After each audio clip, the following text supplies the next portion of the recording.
lot of things that that are on us as a staff. But I love, this team. I wish for their sake we could have ended it with a great win, and it was a very difficult loss. But again, this team is a team that I love and appreciate the way they've handled things. So we'll move on from there. Mark, what did you tell them after going through so many emotions in that fourth quarter? Well, just that. I mean, I told them after, we went down. I said, guys, we're still going to win this game. With some guys that had some plays that affected it. That I said, hang in there, and sure enough, those things came true. We had an opportunity to bounce back and score, and put us in a position to win the game. And again, very proud of that part of it. John Hale with the Lexington Herald-Leader.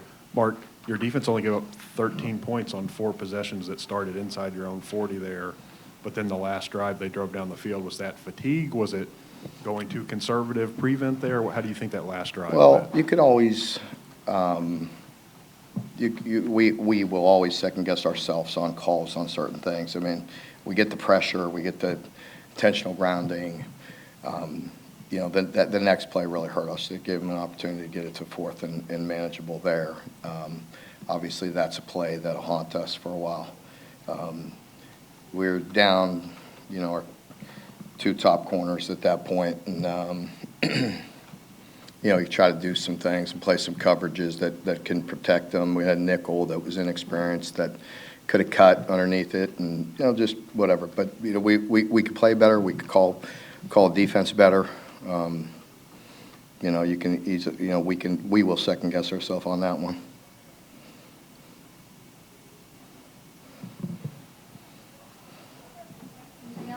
Mark, Devin's turnovers there in the fourth quarter, was that a case of doing too much? What did you see on those plays, I guess? Well, I mean, the last one, is what it is. The another tip, the strip sacks fumble was, inexcusable. You got to tuck the ball at that point. You had people all around him, and it's trying to make something happen, but we got to protect the ball on the fumble. You can't do that. Give them all the momentum at that point in time. But I think a little bit of everything. Go ahead, John. Go ahead. I know that obviously you're thinking about this game right now, but you're also losing guys like Ray and Devin and some of those seniors who've been here a while. What have they meant to this program, and going out like this is probably pretty tough for them as well? Well, it's very heartbreaking for me to see them go out this way, but I just told them that in the locker room that for all the guys that are playing for Kentucky for the last time, that we love them and appreciate them and everything that they've done for our program. They have laid it on the line for us. I told you day one, and I've stayed consistent through this, that I really like this team. I like coaching them. I wish we could have had a different outcome here. We had an opportunity to finish really strong and try to get 2 W's against 2 ranked teams and fought our way to put ourselves in a position. And it's a game of inches and yards and a play here, a play there, and so it's a tough one.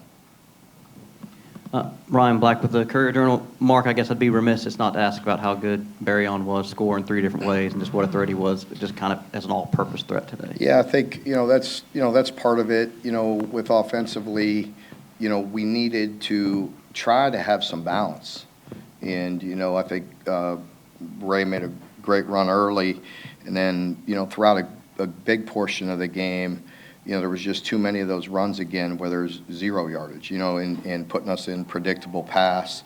But, with Barryon, and that's kind of tough because we really want to be mixed on the first and second, putting them in a bind, first, second. And actually, I think the 3rd touchdown was a second down play action, when they went to a simulated pressure. Much to your point earlier, we could, go to one of our simulated pressures and we split them on it. It's the double-edged sword, clouding outside, giving them verticals, taking away verticals, giving them the outside. It's kind of the game, that you play. and but certainly some explosive plays. Nick Roush, KSR, you had 8 sacks. We're really getting after Klubnik all day. What was going well for the pass rush? Well, I think, some of the movement, was a big thing. Some of the games, some of the simulated pressures, putting it all together was going well. I think, some of the run games, some of the GT, the gap schemes that they were running, hurt us and split us a few times that we got to get straight. Mark, you mentioned at the beginning, it's a critical offseason coming up. Just after the way the last 2 seasons ended with the SEC changing, how big is the next few months for determining what this program is going to look like in a new SEC? Yeah, it's huge. I mean, the offseason is huge right now. It's free agency, and and you have to make sure you're putting yourself in a position to make your team better. I think we have a very good football team. We're putting together for next year that we're going to try to keep on adding pieces to. But I think we have an opportunity to have a very good team, and we just got to stay the course and adapt to the way things are, and continue to bring in great transfers like Ray and the others that we have, and guys that fit our culture, and continue to give us a chance to win. Clayton Freeman with Florida Times-Union. We noticed on the kickoff return that Barron had for the touchdown. Was there anything particular that you were able to pinpoint in Clemson's kick coverage that made that success for you? No, Barron made a very good run on that one. The time before, he was very close to bringing that one out. I think he made a good decision. There was very good hang time. The one he actually ran back, there was good hang time on. Whereas our kick coverage team struggled, but we were not kicking the ball very good. And against good teams and good returners, if you hit, balls with not hang time on them like that and low kicks, and it puts and one of them kicked opposite direction of what we called. That's not good, so we got to kick the ball better. But no, I don't think there's anything we really identified. We've done a nice job on kickoff return for a good portion of the year. When you have a guy like Barron that can really has the speed and can make somebody miss, he's a threat. Mark, I think all of us were trying to catch our breath throughout that fourth quarter. How did you keep everybody calm for that wild roller coaster?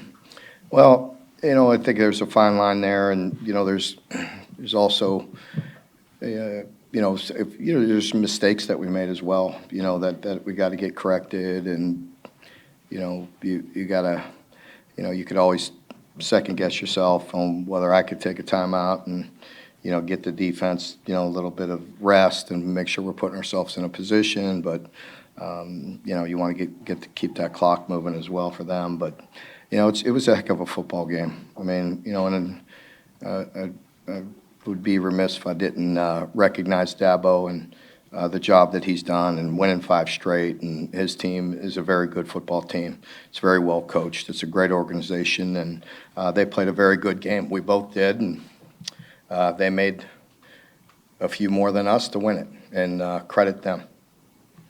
Mark, back here, you've talked multiple times about keeping that big man happy. Number 0, Walker, he was big time today. How are you impressed with how he continues to improve and continues to make even greater marks on the game? Well, I think, as I've told you guys many times, what's probably more impressive, well, the way he plays is impressive, but the way he leads, the way he practices, the energy that he brings every day, the leadership that he shows is most critical to our program, and he's a big piece of the continuity in the defense, and we played a good portion of that game very well. Like you said, we dug deep, and it showed the character of Dion and a lot of the defensive guys when we got put in bad situation time and time again to rise up and to hold them out, and just came up a couple plays short there at the end. Thank you.